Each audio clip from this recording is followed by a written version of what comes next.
चलिए मंत्र पाठ। ओम सहना भवतु सहनौ भुनक्तु सह वीर्यं करवावहै तेजस्विना वधीतमस्तु मा विद्विषावहै।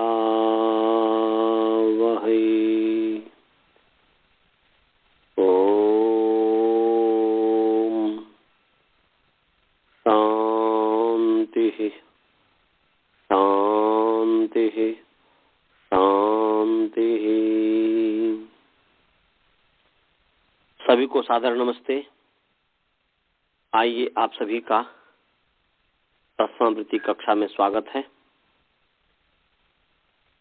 परब्रह्म परमेश्वर की कृपा से, आशीर्वाद से हम पाठ प्रारंभ कर रहे हैं, कक्षा प्रारंभ कर रहे हैं। तो हमने कल अकारशीत की सिद्धि कर दी थी और उसी तरीके से आहारशीत की भी सिद्धि होती है। मैं केवल पढ़ देता हूँ जल्दी जल्दी में और फिर आगे चलेंगे। आहारशीत भी लुंग लकार प्रथम पुरुष एक वचन है, जिसका अर्थ है उसने हरण किया। आहारशीत अभी बता रहा हूँ ना, आप पहले ही पूछ देते हैं। आहारशीत उसने हरण किया। आहारशीत में जो धातु है ह्री धातु है। ह्री अमेरिकार ह्री ह्रस्वरी और यो हलंत ह्री हरणे हरण अर्थ में, जैसे डुक्री ऐसे ह्री हमें ह्रस्वरी का ह्री यो हलंत ह्री हरणे। तो हरण अर्थ में ह्री धातु का प्रयोग होता है। ये भ्वादिगण की धातु है, अनुदात्त धातु है, इसलिए अनिट है, इटागम नहीं होगा। और ये इत है, च छ ज झ य की इत संज्ञा है, इत है, इसलिए उभयपदी है, माने आत्मनेपदी भी है, परस्मैपदी भी है। तो भी परस्मैपदी की सिद्धि है। तो रे धातु है, अनुबंध लोप रे बचा। भुवादि धातु से धातु संज्ञा, और धातु संज्ञा होने से धातु इसका अधिकार, इसके अधिकार में जो है लुंग प्रत्यय हुआ। प्रत्यय परश्च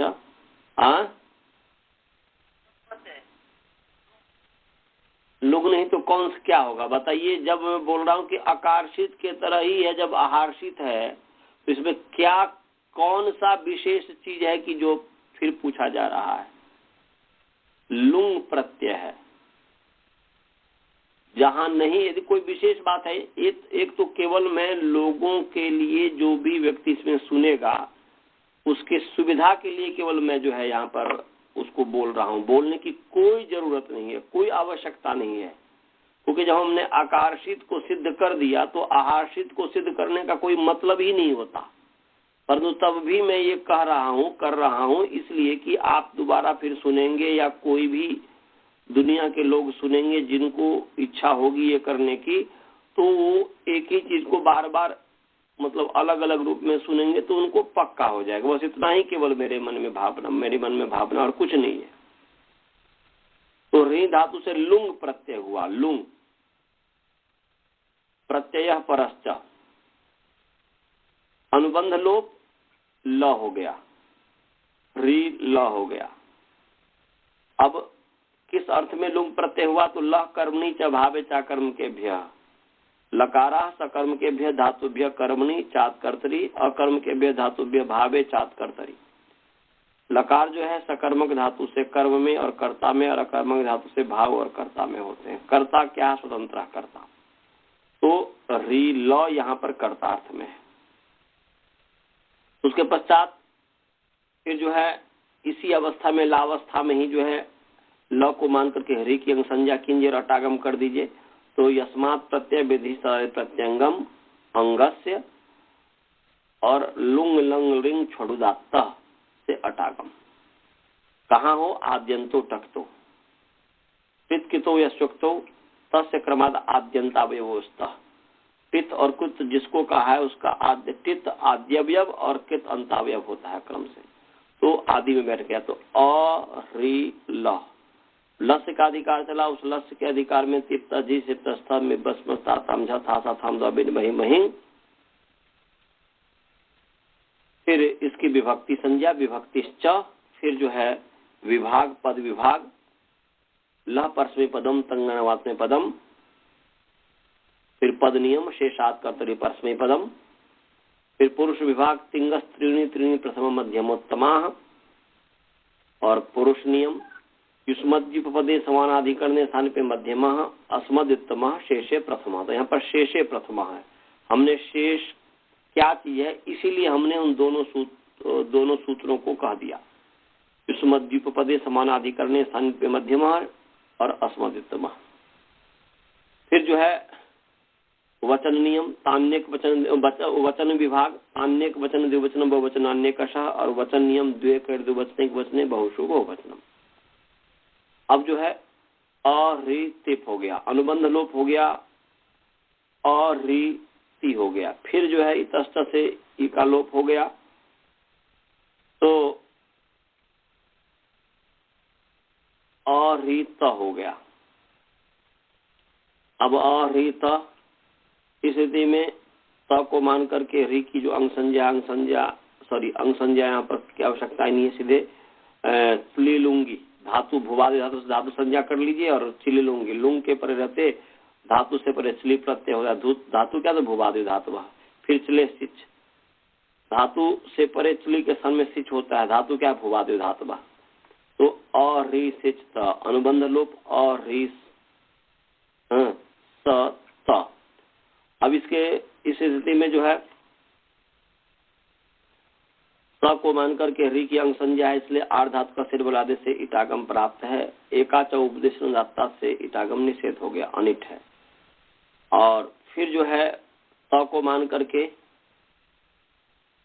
रि स और हि स जो है इसकी अंग संज्ञा होने से अस धातु माने अस अंग और सिजंत अंग से उत्तर जो है अप्रयुक्त हलादि सार धातु को ईट आगम होता, तो ईट हो गया। सार धातु क्या है? तिंसित सार धातुकम शेष तिंसित सार धातुकम। अब जो है अरि ईट त है अनुबंध लोप, अरि स ईट त है अनुबंध लोप हुआ, तो अरि स ई त हो गया।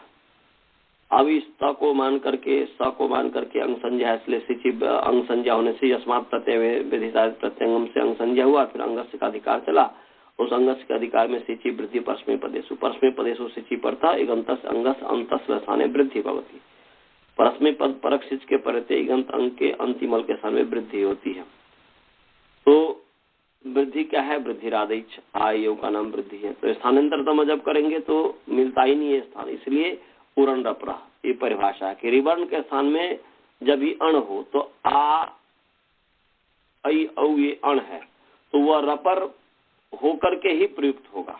तो रिवर्ण के स्थान में यहाँ पर अण आदेश माने अण हो रहा है, वृद्धि हो रही है, वृद्धि है आ यौ, इसलिए रपर होते माने आर रूप में होगा।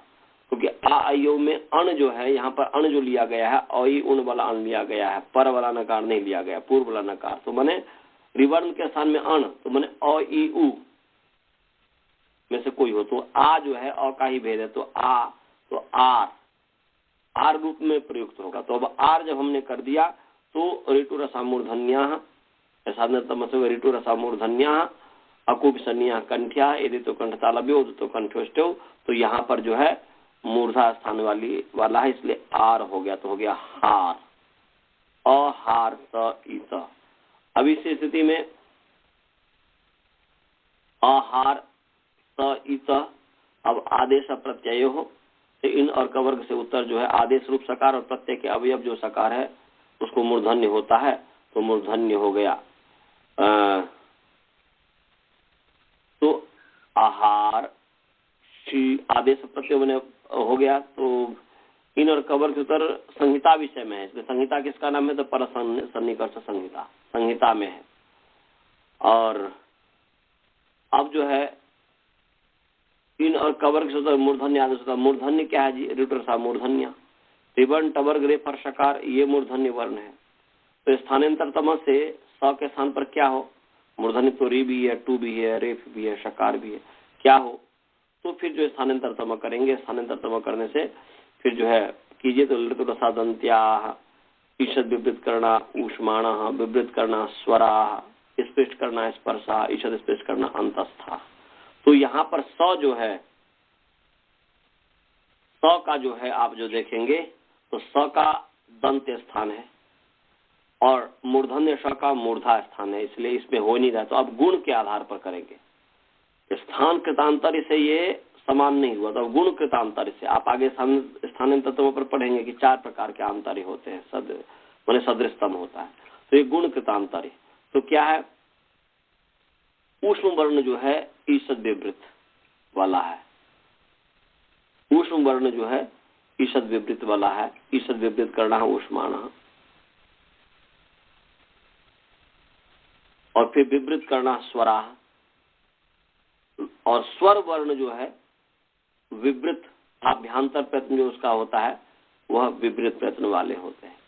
तो ये विवृत करना वह आपने पढ़ा था, विवृत भी है।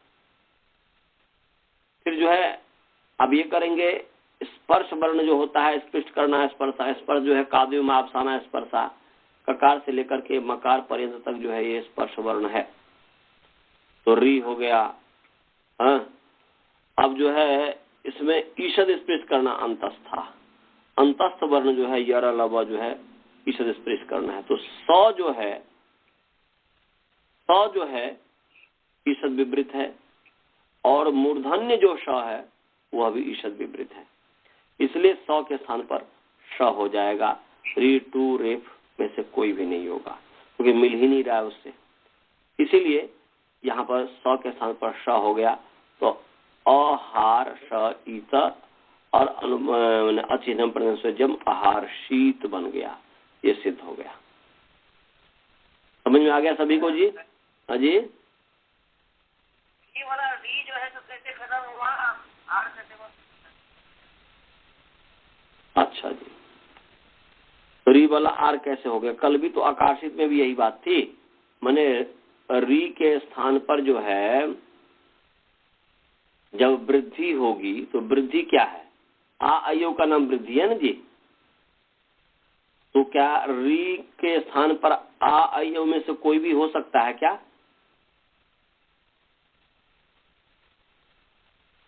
नहीं हो सकता, क्योंकि री का स्थान मूर्धा है और आ आई औ में से आ का स्थान कंठ, आ का स्थान कंठ है, आई का स्थान कंठ तालु है, औ का स्थान कंठ और ओष्ठ है।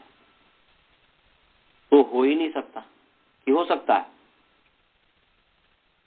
हाँ जी, हाँ, तो नहीं हो सकता है। तो इसीलिए अब री के स्थान पर क्या हो? आप बोलेंगे कि जो है गुण कृतांतर इत्यादि से मिलाएं, तो गुण कृतांतर से भी री का जो क्या है? री जो है विवृत है, विवृत करना स्वरा, आभ्यंतर प्रयत्न जो है इसका विवृत है, और आ भी विवृत है, ऐ भी विवृत है, औ भी विवृत है। तो अब तीनों जब विवृत है तो गुण कृतांतर से जो है उससे भी नहीं हुआ। गुण कृतांतर से भी जो है नहीं हुआ। अब बाह्य प्रणय माने बाह्य प्रयत्न यदि मिलाएंगे तो उससे भी नहीं हो पाएगा। वो महाप्राण वाले हैं, वो भी महाप्राण वाले हैं। तो री के स्थान पर आ आई औ इसमें से कोई भी नहीं हो पाएगा, सब प्राप्त हो रहा है। तो अब स्थान कृतांतर से स्थान से हो ही नहीं रहा, तो फिर जो है वहां पर परिभाषा उपस्थित होती है उरण रपरा, और उरण रपरा का अर्थ है उह अन रपरा। इसका अर्थ मैंने पहले बता दिया हुआ है कि उह षष्ठी व्यक्ति एक वचन है री का। रिवर्ण के स्थान में अण तसज्यमान एवं रपरा भवती। विवर्ण के स्थान में यदि अण इत्यादि हो रहा हो आदेश, तो वह रपरह प्रस बने रपर होता हुआ ही प्रयुक्त होगा। ये नहीं कि ये उसमें जो स्थानांतरतम जो देखेंगे, सदृशतम जो देखेंगे, रपर युक्त में स्थानांतरतम देखेंगे। तो यहाँ पर आर है तो माने आ है तो वह रपर युक्त माने र परे है जिससे, तो र आ से परे, इसलिए आर रूप में ही हमें देखना है, फिर वहां पर सदृशतम मिलाना है। तब जब री का देखेंगे तो री का मूर्धा स्थान है, और आर जो है ये कंठ और मूर्धा स्थान वाला है, इसलिए मूर्धा और मूर्धा मिल गया कि नहीं मिल गया। री मूर्धा स्थान वाला है और आर जो है कंठ और मूर्धा है। ऐ कंठ तालु है, औ कंठ और ओष्ठ है, तो कंठ तालु कंठ और कंठ तो तीनों में मिल रहा है, परंतु तालु अलग हो जा रहा है और ओष्ठ अलग हो जा रहा है। परंतु आर ही एक ऐसा वर्ण है जो कि कंठ मूर्धा वाला है, इसलिए कंठ तीनों में समान है, आ में भी है, ऐ में भी है, औ में भी है, परंतु री के साथ समानता मूर्धा, आर में मूर्धा है, ऐ में तालु है, औ में ओष्ठ है। तो इसमें सबसे नजदीकी कौन है? मूर्धा है। मूर्धा का मूर्धा है कि तालु है कि ओष्ठ है, बताइए। हाँ, इसलिए र परे वाला था तो री के स्थान पर आर हो गया, तो ह आर। हाँ, उरन रपरह से आर नहीं हुआ। उरन रपरह वो तो ये नियम देता है परिभाषा की, अनियमे नियम कारिणी परिभाषा होती, जहाँ नियम नहीं है वहां पर नियम करने वाली परिभाषा होती है। तो वह उरन रपरह वृद्धि राधिच में जो आ है वो वहां पर र परे वाला दिखता है। जहां रिवर्ण के स्थान में कोई आदेश होता हो तो र परे, अण यदि रिवर्ण के सामने यदि अण आदेश हो रहा हो और कुछ भी हो अलग चीज है, परंतु अ ई उ इन तीनों में से कोई भी वर्ण यदि आदेश हो रहा हो रिवर्ण के स्थान में तो वह र परे वाला हो जाएगा। माने अर इर उर, आर इर उर, माने अर इर उर या आर इर उर, वह माने र परे वाला वह होगा। रिवर्ण के स्थान में जो अण आदेश होगा वह र परे वाला आदेश होगा, ये कहा। तो यहाँ पर वृद्धि माने यहाँ पर वृद्धि जो आदेश हो रहा है परस्मै पद परक के प्रत्यय इगंत अंग के अंतिम अल के स्थान में जो वृद्धि आदेश हो रहा है, तो वृद्धि तो आ ऐ औ तीन है, उसमें से आ जो है अण है, ऐ औ जो है वो अण नहीं है, पूर्व नकार वाले लेना है। यहाँ पर उरन रपरह में पूर्व नकार वाले, और अष्टाध्यायी में जहां पर भी होगा वह सब पर नकार वाले होगा। केवल उरन रपरह जो सूत्र है इसमें जो अण है ये पूर्व नकार वाले हैं, ये व्याख्यान से पता चलता है। तो इसलिए यहाँ पर अण हो रहा है, आ अण है, अण के अंतर्गत है। अण का मतलब है अ, अण का मतलब है ई, अण का मतलब है उ, और अ का ही भेद आ है, तो अण का मतलब है आ। तो आ हो रहा है सिची वृद्धि परस्मै पदेशु से, तो यहाँ पर र परे वाला ही होगा, आर होगा। और जब भी आर होगा तो अब स्थानांतर में मिला लीजिए तो री के स्थान पर आर हो जाएगा ऋतु मूर्धन्या से। जो है उसी आ को आर कर रहे हैं। हाँ, आ को आर कर रहे हैं, आर कह रहे हैं क्योंकि रिवर्ण के स्थान में सिची वृद्धि परस्मै पदेशु, यहाँ पर री के जो री है उस रिवर्ण के स्थान में कर रहा है वृद्धि, और जो वृद्धि है उसमें से आयु में से आ जो है वो अण है, तो र परे वाला दिख गया ना, उसको र परे वाला आदेश हुआ। माने वृद्धि आदेश हुआ तो वृद्धि में रिवर्ण के स्थान में जहां पर भी वृद्धि हो या गुण हो तो वहां पर सदा अर और आर समझिएगा, नहीं समझे। रिवर्ण के स्थान में जहां पर भी अण आदेश हो और ई उ में से कोई भी वर्ण आदेश हो तो वहां पर अर इर उर माने र परे वाला आदेश होगा, र परे वाला आदेश होगा, केवल वही नहीं आदेश होगा। और विधि जो अ ए ओ और आ ऐ औ है वो अर इर अ ए ओ और एर ना ऐसे हो जाएगा। ना ना ना ना ना ओ थोड़े अण है। अण तो अण प्रत्याहार में कौन कौन से वर्ण आते हैं पूर्व वलय नकार से?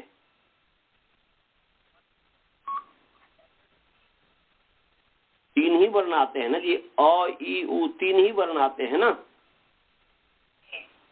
तो उसी में हम सोचेंगे ना, तो उस वृद्धि और गुण में अ ई उ में से कौन सा वर्ण है? अ ई उ इन तीन वर्णों में से वृद्धि में गुण में कौन सा वर्ण है? अ ए उ में से कौन सा वर्ण है? अन।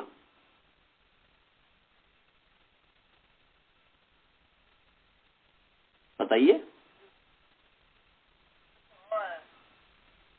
गुण तो मैंने मैं बोल रहा हूं, मेरा प्रश्न क्या है कि गुण जो अ ए उ है, इनमें से कौन सा वर्ण अन है?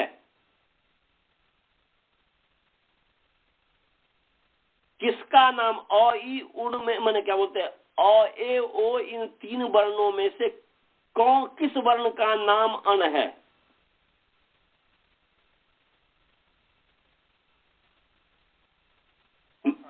अ का नाम है। जैसे मैं पूछूं कि गुरुकुल में किस व्यक्ति का नाम बाल बोध है, तो बोलेंगे ना उसका नाम बाल बोध है।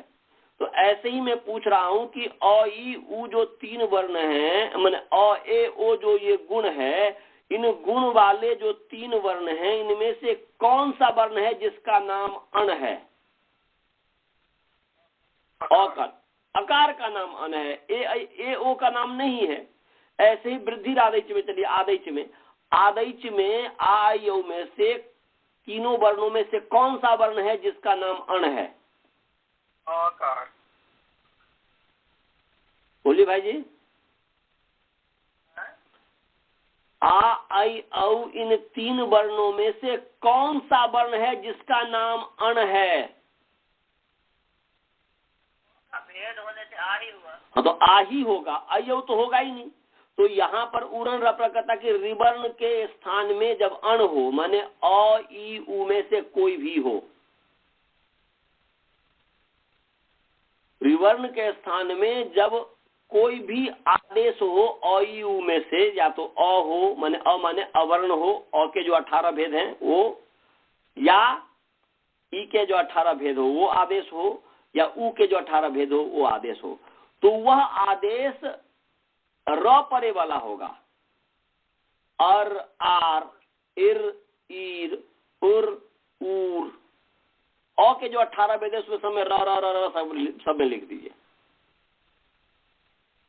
अ ई उ ही र परे वाला होगा, और अ ई उ के बहिर्भूत है ऐ औ और क्या बोलते हैं ए ओ, इसलिए एर ओर और ऐर और नहीं होगा। अन की ही बात चल रही है।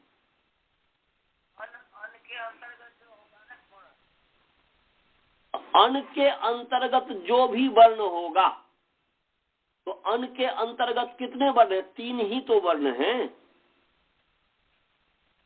तो वो र परे वाला होगा।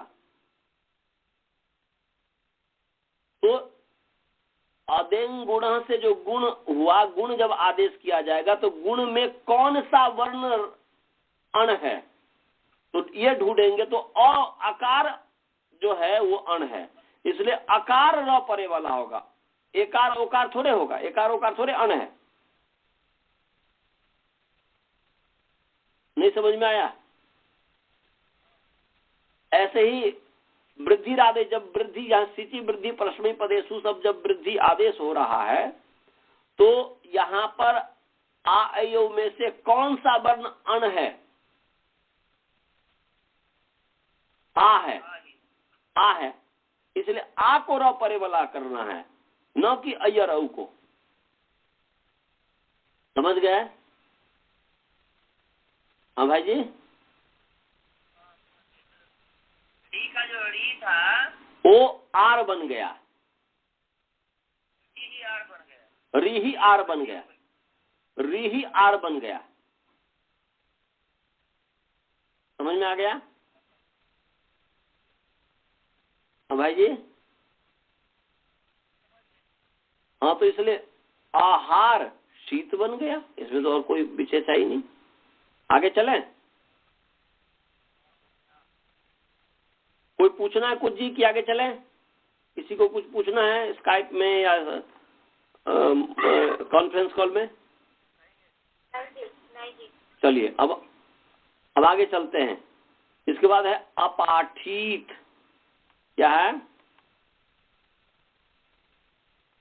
यही है ना जी प्रथम वृत्ति में,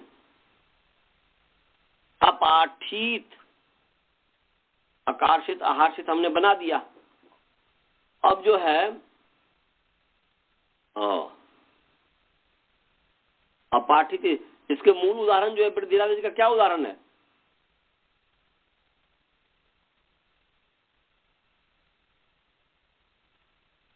वृद्धिरादेश में अपाठित हमने लिखाया था कि नहीं लिखाया था? अपाठित है आचार्य जी। अचर्षित, अनैषित, अलावित, अपावित, अकार्षित, अहार्षित और अपाठित। अलावित हमने अभी तो किया कि नहीं किया? अलावित तो कर दिया ना? कर दिया आचार्य, कर दिया। अब अपाठित ही बचा। केवल एक ही बचा है ना, अपाठित बचा है ना जी। चलिए अपाठित करते हैं। अपाठित, अपाठित का अर्थ है उसने पढ़ा। अपाठित का क्या अर्थ है जी? उसने पढ़ा। पठ धातु है, पठ व्यक्तायाम वाची, व्यक्त वाणी, वाणी को व्यक्त करने में पठ धातु का प्रयोग होता है। तो पढ़ने जो अर्थ होता है, वैसे सामान्य रूप से पढ़ना और अध्ययन करना एक ही ले लिया जाता है। वैसे मैं पढ़ता हूं, अध्ययन जब मैं करता हूं, ध्यान पूर्वक जब मैं अध्ययन करता हूं, तब तो हो जाएगा आई स्टडी। और जब मैं वैसे ही पेपर इत्यादि को पढ़ता हूं, रीडिंग देता हूं, तब हो जाएगा आई रीड। ऐसे ही यहां पर भी होना चाहिए। मैं अध्ययन करता हूं तो अहम क्या हो जाएगा जी? अहम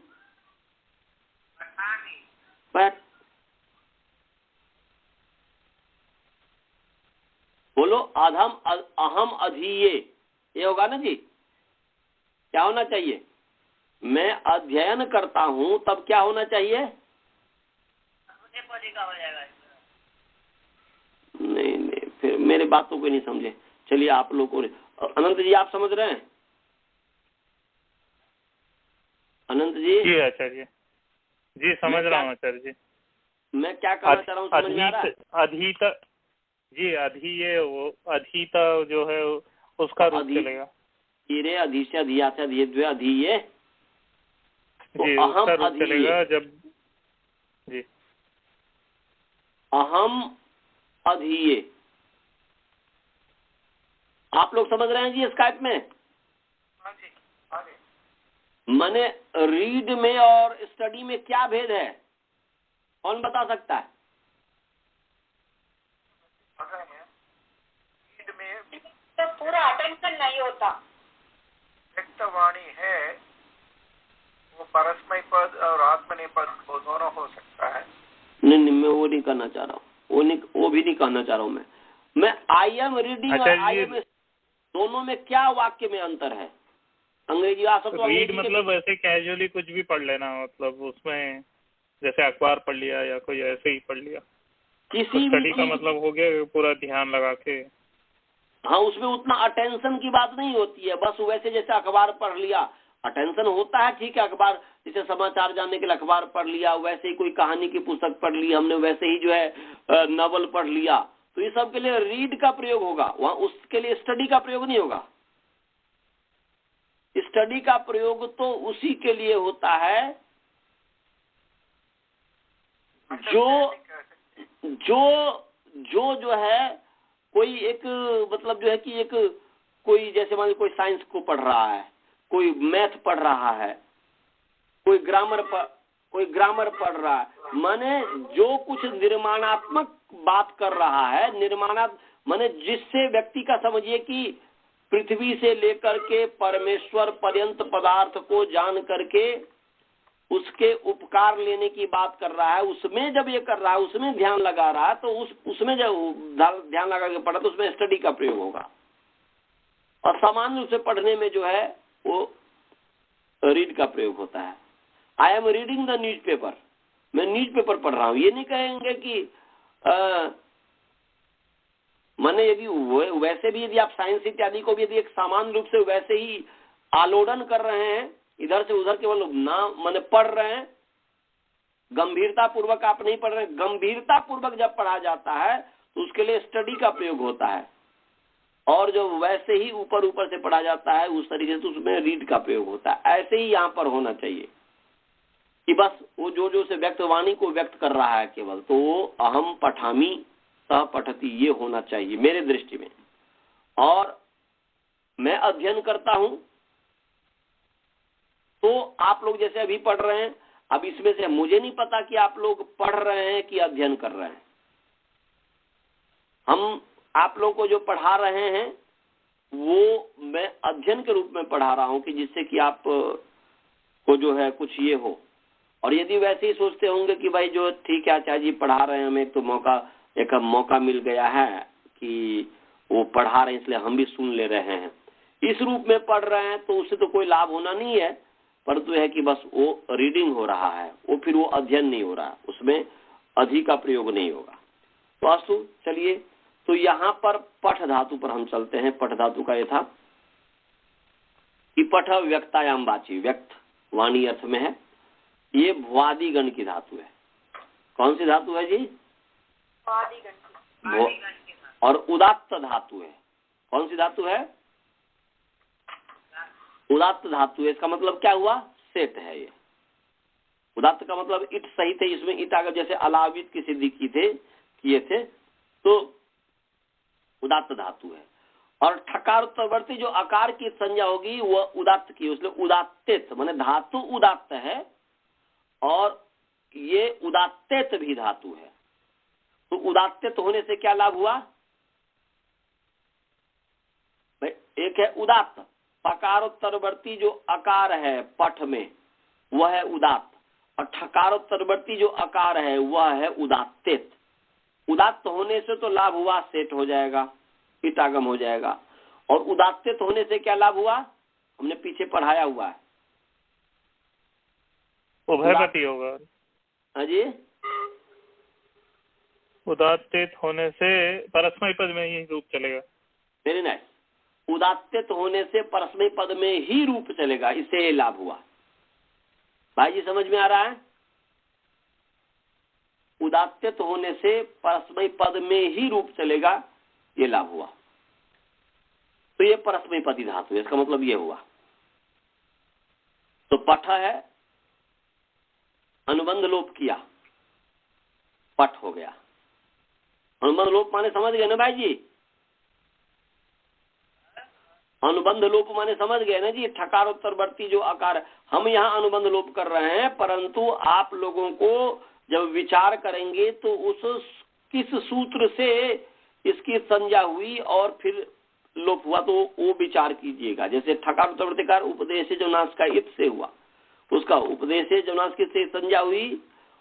अनुनासिक क्या है? तो मुखनाश का वचन नासिक, पता कैसे चले? तो प्रतिजान नासिक क्या पानी नहीं, फिर तस्य लोपा दर्शनम लोप। इतना कहना पड़ेगा, मैं यहाँ कह दे रहा हूँ केवल अनुबंध लोप। तो पठ, अब बच गया पठ। पठ होने से फिर भूवादि धातु से धातु संज्ञा, धातु संज्ञा होने से धातु का अधिकार चला, धातु का। हाँ जी, पठ तो है ही, पठ धातु ही है ना इसमें। हाँ पठ धातु है। तो क्या इससे क्या कहना चाह रहे हैं आप? किया है पठ में ठ का अ का, पठ है ना, पठ थोड़े है। पठ मैं पठ व्यक्तायाम वाची नहीं में बोला हूं, पठ व्यक्तायाम वाची में ठ पूरा बोला था। तो ठ में अ है, ये अनुनासिक है और उसका उपदेश है जनुनासिक से संज्ञा हो गई। वो एक एक पर आपको अनुबंध लोप जहां पर भी मैं कहूं तो भले ही मैं वो सूत्र बोलूं या न बोलूं, तुरंत वहां पर आपका मस्तिष्क जाना चाहिए सभी का, सभी विद्यार्थी का, वह किससे इत संज्ञा हुई। सब बात हम ही थोड़े कह देंगे। अब आप लोगों का भी कर्तव्य है कि अपने आप सोचना। तो चलिए आगे चलते हैं। भूवादयो धातु से पट की धातु संज्ञा होने से धातु का अधिकार चला। धातु के अधिकार में लुंग प्रत्यय हो गया, धातु भूते लुंग, लुंग हो गया। अब अनुबंध लोप हुआ, फिर ल हो गया, फिर ल करनी चभाविचा कर्म के भ्य से लकार जो है कर्तार्थ में हो गया। कर्ता क्या है? स्वतंत्र कर्ता। फिर जो है पठ ल है, ल को मान करके पठ की अंग संज्ञा है। अंग संज्ञा होने से अंगस्य का अधिकार चला। अंगस्य के अधिकार में जो है लुंग लंग छोड़ा से अटागम हो गया, तो अपठ ल हो गया। अब जो है लस्य का अधिकार चला। उस लस्य के अधिकार में तिप्त जी सिप्त स्तभ मिबस्म साताम झ थासा धाम द्वबिड वही महिंग। फिर इसका जो है विभक्ति संज्ञा कीजिए, विभक्ति स, फिर विभाग कीजिए, पद विभाग कीजिए, परस्मै पदम तंगनवात्म पदम, फिर पद नियम कीजिए, शेषात करते परस्मै पदम, फिर पुरुष विभाग कीजिए, तिंग स्त्रीण तीन प्रथम मध्यमोत्तम, फिर जो है पुरुष विभाग पुरुष नियम कीजिए, शेषे प्रथम माने युष्मत तीनों लिख दीजिए। युष्मत द्वीप पदे समान करने स्थान पे मध्यम असमध्यतम, फिर शेषे प्रथम। फिर जो है वचन विभाग कीजिए, तान्यक वचन द्विवचन बहुवचन अन्य कशा, फिर वचन नियम कर दीजिए, द्वे कयोर द्विवचन वचने बहुशु बहुवचनम। तो यहाँ पर एकत्व की विवक्षा में एक वचन हो गया, तो अपठ तिप हो गया। अनुबंध लोप कीजिए, अपठ ती हो गया। फिर ती के ई की संज्ञा हो गया अनुबंध लोप, माने इसका जो अनुबंध लोप नहीं कहेंगे, इसका तो सीधे इतस्त से लोप हुआ। इस संज्ञा जिसकी होगी वह अनुबंध लोप होगा। तो ती की जो है इतस्त से ई का जो लोप हो गया है, तो यहाँ पर ई का लोप हुआ तो अपठ त हो गया। फिर त को मान त जो है स्त्रीलिंगी भूवादि धातु से धातु संज्ञा, क्योंकि धातु से विहित जो है धातु से परे जो है चली होता है, तो चली हो गया। चले माने अपठ चली त हो गया। अब चले सिच, फिर भूवादि धातुबा धातु संज्ञा हुई तो अपठ सिच त, फिर सिच के अनुबंध लोप हो गया, तो अपठ त। इस स्थिति में जो है अब जो है स को मान करके पट की अंग संज्ञा है। अंग संज्ञा होने से अंगस का अधिकार चला। अंगस के अधिकार में जो है आर धातु का सेठ बलादे से बलादी आर धातु को ईटागम होता है, तो ईटागम हो गया, फिर उदात्त धातु इसलिए सेठ हो गया। इसलिए अपठ इट स त। अब अंग संज्ञा त को मान करके जो है अंग संज्ञा है, तो मैंने अपठ इट स इतने की अंग संज्ञा है। अंग संज्ञा होने से अंगस्य के अधिकार में जो है अस्तित्व प्रत्यय अस धातु और सिजंत अंग से उत्तर अप्रयुक्त हलादि साधन को ईट आगम होता है, तो अपठ ईस ईत। अब इसके पश्चात जो है ईस ईत। हाँ, हालांकि इससे पहले आप कीजिए, हालांकि हमने ये कर दिया, परंतु ध्यान ये रखिएगा इत आगम करने से पहले, क्योंकि अस्थि से जो प्रत्यय और आर धातु का सिर वाला दोनों अंग संज्ञा के अधिकार में ही है ना जी। हाँ जी, अंग संज्ञा के अधिकार में, इसलिए ठीक है, मैं ठीक कर रहा हूँ। तो अंग संज्ञा के अधिकार में तो ये सब कर दिया। अब इसके पश्चात इस स्थिति में अब माने इसको मान करके पट की अपट की अंग संज्ञा होने से अंगस्य का अधिकार चला। अंगस्य के अधिकार में अतो हलादेर लघो, ये विशेष लग गया कि अतो हलादेर लघो।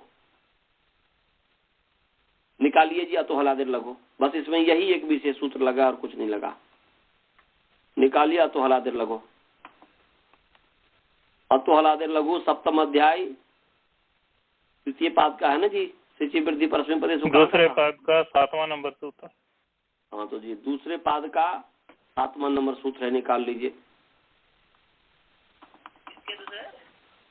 7 2 7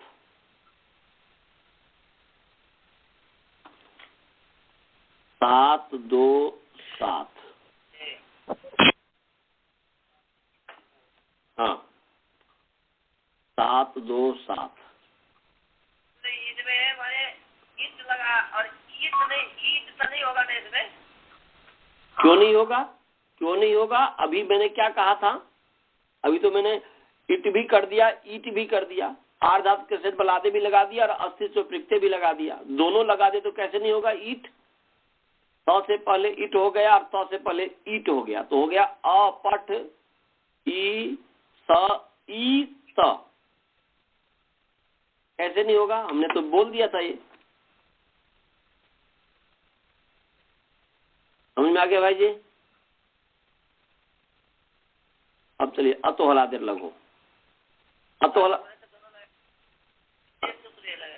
विशेष सूत्र में ये लगेगा और सब अलावित की तरह है, बस अतो हलादेर लगो यहां पर लगेगा।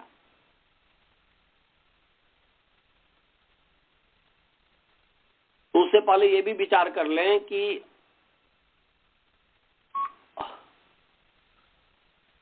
सिची, अच्छा बताइए, सिची वृद्धि परस्मय पदेशु यहां पर क्यों नहीं लगा जी? वो क्यों नहीं लगेगा जो अतो हलादेर लगो लगाना पड़ा? कौन बता सकता है इसका उत्तर? सिची वृद्धि परस्मय पदेशु क्यों नहीं लगेगा? इसको उसका अर्थ आता होगा तो समझ में आ जाएगा। कौन बताएगा?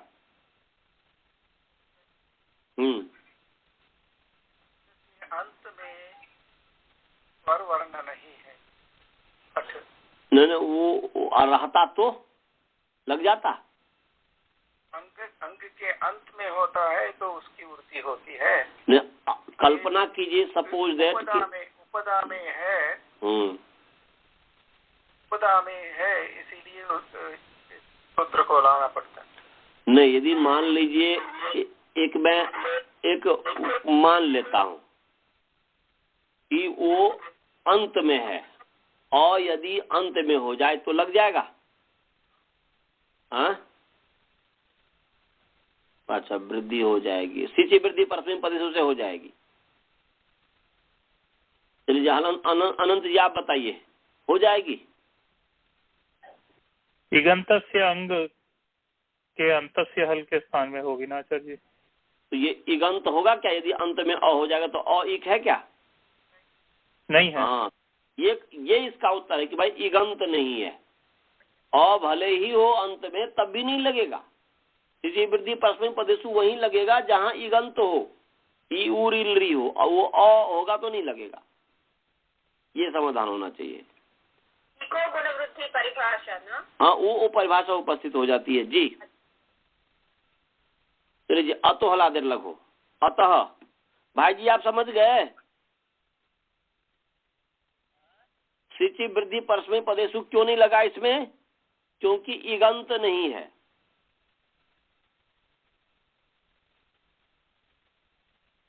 भाई जी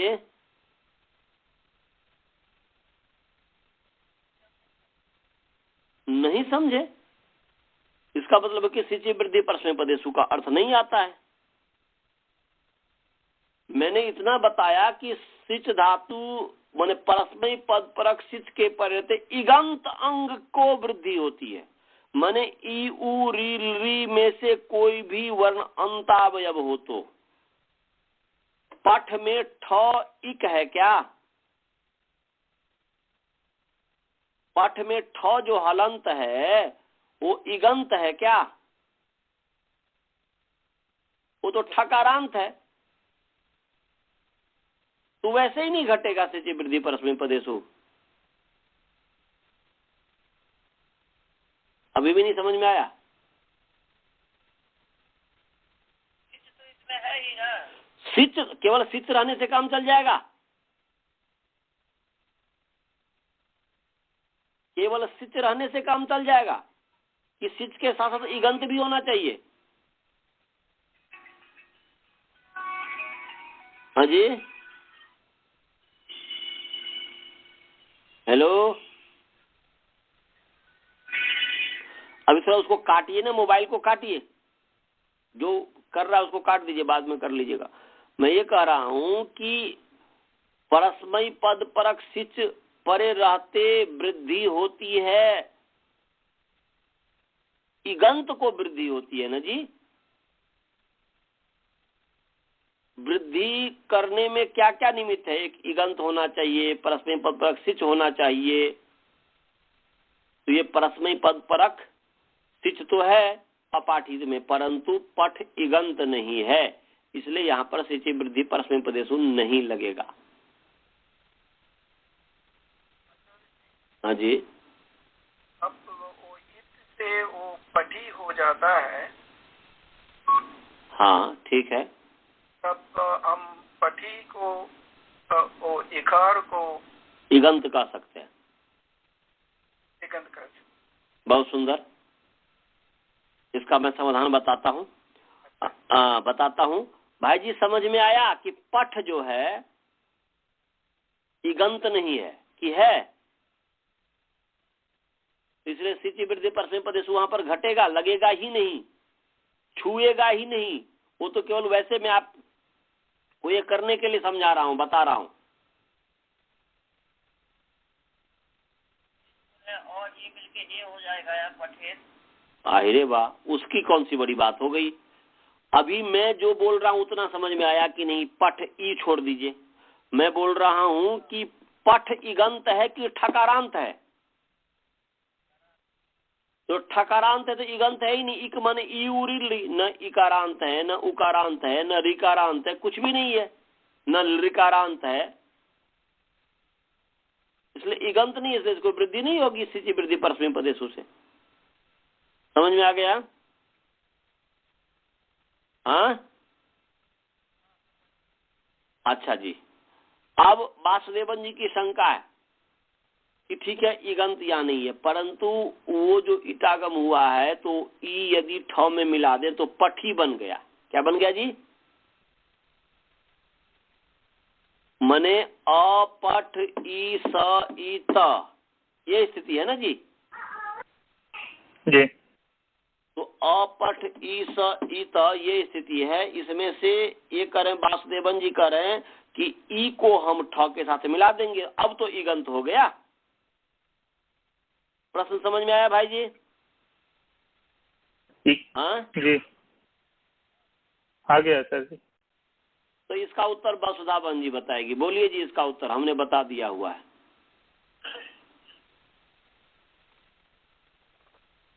कोशिश कीजिए। पठ में ई मिला दिया तो इगंत हो गया।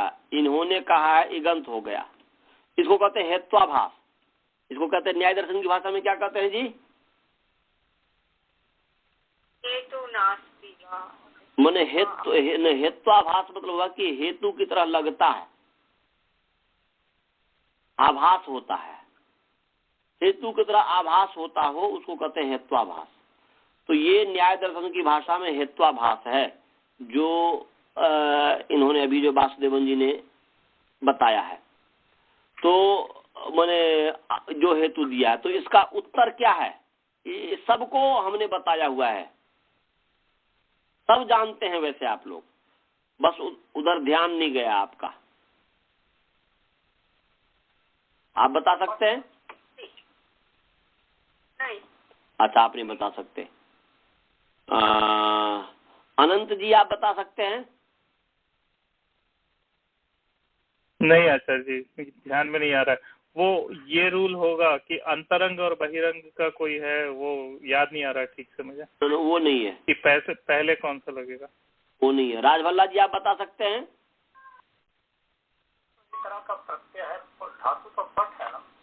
प्रत्यय है ही नहीं, एक तरह का प्रत्यय है ही नहीं, प्रत्यय नहीं है। आगम आगम है ना, इटागम आगम है, पठ धातु तो पठ है ना।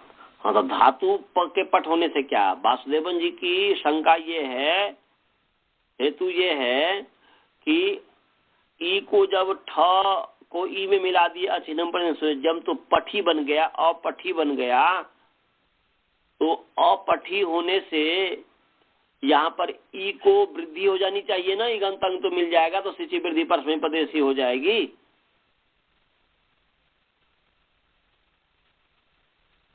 तो इसका समाधान क्या है? अच्छा जी, बन जाएगा। नहीं नहीं नहीं नहीं नहीं आगे आएगा ना। ना इतः कुछ भी नहीं आएगा। तो ई का लोप होता है। नहीं। अच्छा, ये जो है अभी आप आई हैं क्या वो स्वाति बहन जी, अभी आई हैं क्या? कट गई। अच्छा, कट गई थी। तो आप इसका समाधान दे सकती है स्वाति जी?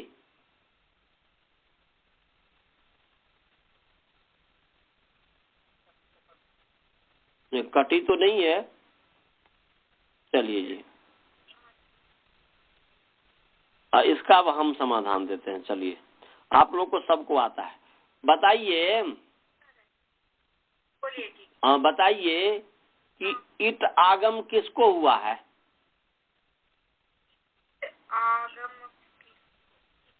आगम यहाँ अपठ ईस इत में इत आगम किसको हुआ है? धातु नहीं हो रहा है, इसलिए मुझे सोचना पड़ेगा। का ईट आगम हुआ है। प्रश्न समझ में आ गया कि नहीं? अच्छा, तो ये ईट आगम किसको हुआ है बताइए? सकार को ईटागम। हाँ ठीक है, सकार को ईट आगम हुआ। भाई जी यही आप बोले हैं ना?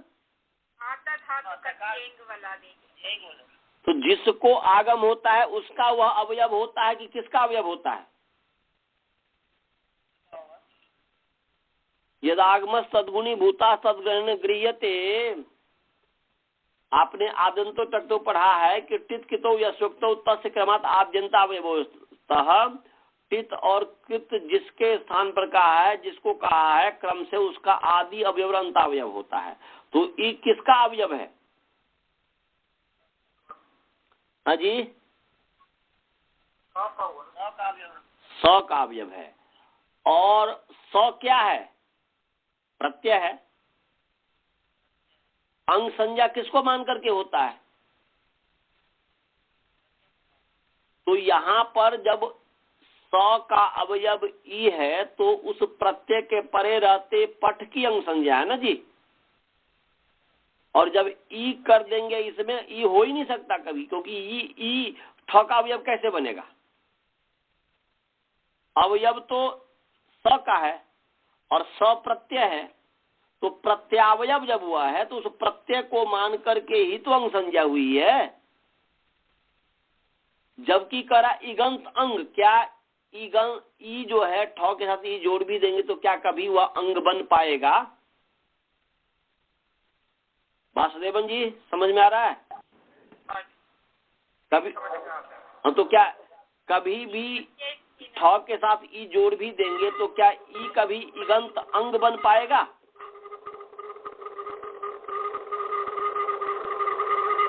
हाँ, बंद कीजिए, म्यूट कीजिए, म्यूट कीजिए, म्यूट म्यूट म्यूट म्यूट कीजिए, करना पड़ेगा म्यूट। म्यूट कीजिए प्लीज। बताइए अनंत जी, समझ में आया?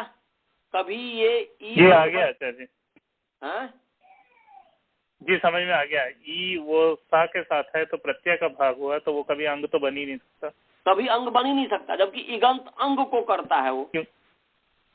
जी जी, इसीलिए वो कोई प्रश्न नहीं है। इसी को कहते हेत्वाभास। लग रहा है हेतु, परंतु बस वास्तव में है नहीं।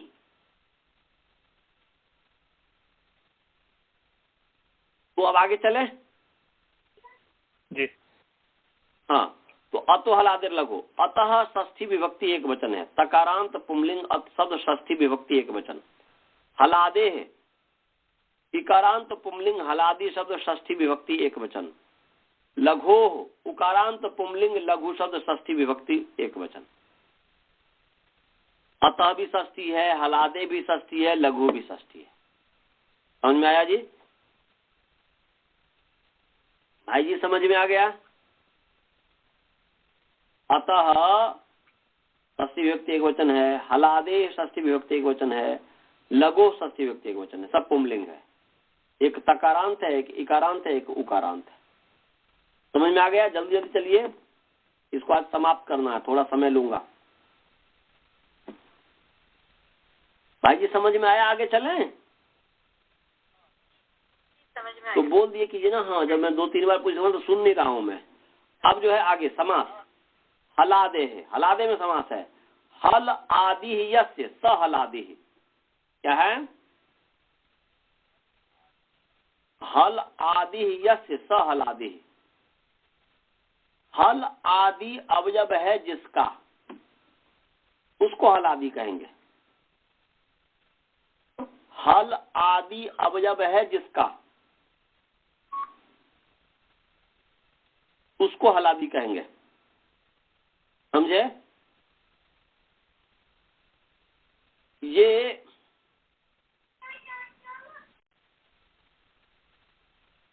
यहां पर हलादे है अंग का विशेषण है। हलादे किसका विशेषण है जी? हलादे अंग का विशेषण। और हलादि अंग आकार का विशेषण है। और लघु जो है आकार का विशेषण है। क्या मैं बताया? फिर ध्यान से सुनेंगे। हलादेह अंग का विशेषण है, फिर हलादे अंग ये पूरा आकार का विशेषण है। मने पहले ऐसा लघु जो है आकार का विशेषण है और लघु आकार का विशेषण है हलादेह अंग। हलादे षष्ठी है, अंग से षष्ठी है, अतः षष्ठी है, लघु षष्ठी है। तो अब यहां पर संबंध का निर्णय कीजिए कि यहां पर सबसे अंत विशेष जो है अतः हो गया। यहां पर हलादे का विशेष है अंग, तो हलादी अंग। तो हलादे में जो षष्ठी है, जो संबंध है, उस षष्ठी संबंध जो है, उस संबंध का संबंध ही है हलादी और अंग। उस हलादी का अंग के साथ कौन सा संबंध होना चाहिए? हलादी जो है वही अंग है, तो हलादी का अंग के साथ कौन सा संबंध होगा? स्वरूप संबंध होगा। कौन सा संबंध होगा जी? स्वरूप। समझ में आ रहा है? हलादी रूप जो अंग, हलादी जो अंग, अंग और हलादी दोनों स्वरूप संबंध है। भाई जी समझ में आ रहा है? तो हलादी रूप जो अंग, हलादी अंग, और हलादी अंग का फिर लघोह आकार जो है, लघोह में जो लघु जो संबंधी है और आकार जो संबंधी है, इसका संबंध जो है वह स्वरूप संबंध है। तो लघु रूप जो आकार, तो लघोह में षष्ठी और आकार के साथ जो संबंध है वह स्वरूप संबंध है, और हलादी का अंग के साथ स्वरूप संबंध है। और हलादी अंग, अंगस्य जो है उसका लघु आकार के साथ कौन सा संबंध है? अवयव अवयवी भाव संबंध है। कौन सा संबंध है जी?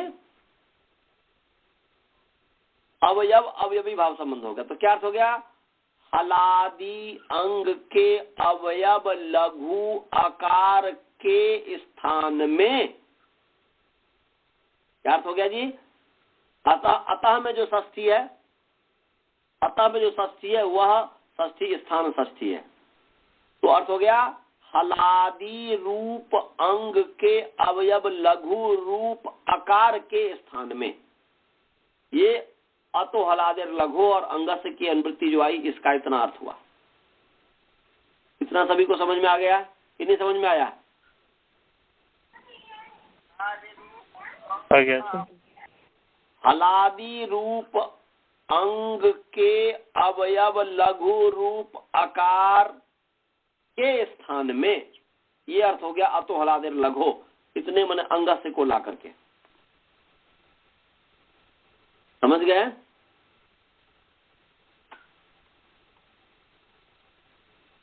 सभी को समझ में आया कि नहीं आया? लिखना अभी नहीं है, अभी पूरा मैं अर्थ ही नहीं अभी बताया हूं।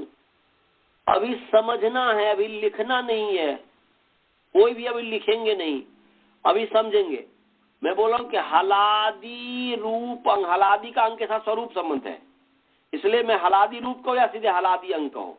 हलादी अंग के अवयव लघु आकार के स्थान में, इतना ही तक तो मैं अर्थ किया हूं। अभी तो इसको समझना है कि स्वरूप संबंध और अवयव संबंध से क्या अर्थ बन गया। इतना सभी को समझ में आ गया? जी। स्काइप में सभी को समझ में आया कि नहीं आया जी? अब चलिए, ऊपर से अनुवृत्ति आ रही है, सॉरी गलती हो गई, ऊपर से अनुवृत्ति आ रही है, नेड वशीकृति है ऊपर। हाँ जी बोलिए ना।